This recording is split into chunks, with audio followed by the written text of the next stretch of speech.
things that diet culture messaging does is it causes us to seek that magic pill, this thing that's going to make us feel better. And it gives us the message that there's something wrong with us that we need to feel better from.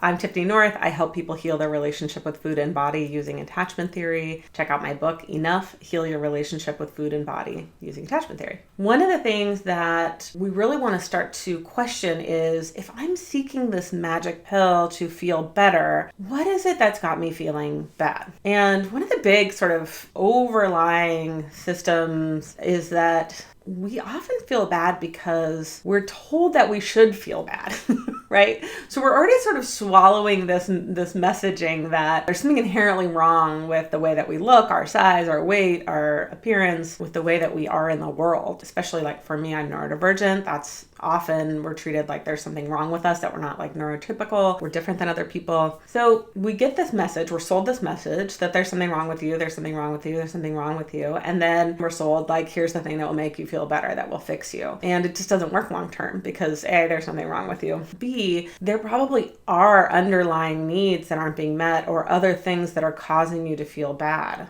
You know, we live in a world of extractive capitalism, right? So we're like trained to pour everything into this sort of machine and then it chews you up and spits you out. So many of us experience burnout, we experience overworking, martyrdom, you know, the need to please other people. In the book Burnout, it's called the human giver syndrome.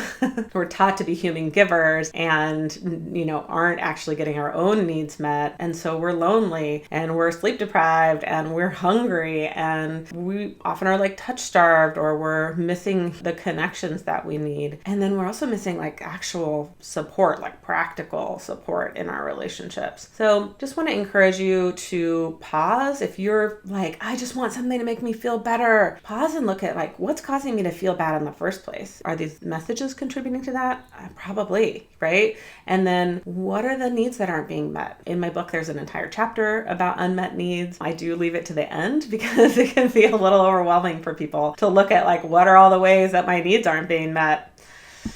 And there's likely grief around that. If you don't have the family support, if you don't have the relational support, the friend support, if, you know, maybe there's people in your life, but they don't really fully see you, or people who actually like tear you down. So if we're seeking the magic pill, it's not going to work because it's trying to fix something that isn't the real issue. So the way that we can be securely attached with ourselves is really let ourselves have those feelings and then look at those underlying needs and work to meet those needs rather than think there's something wrong and try to fix ourselves. And that's more of an anxious, preoccupied kind of mindset or even avoidant at times. But we're not broken. We don't need to be fixed. We're human beings who need support and resourcing and care and who deserve that. I hope this was helpful. Follow my YouTube channel for more longs and shorts. If you really want to dive into this topic and learn more about how to shift from anxious, preoccupied, dismissive, you know, not really in alignment with, you know, caring for your body in the way it needs to be cared for, check out my book, Enough, Heal Your Relationship with Food and Body Using Attachment Theory, to learn how to become securely attached with yourself, even in this extractive capitalistic world.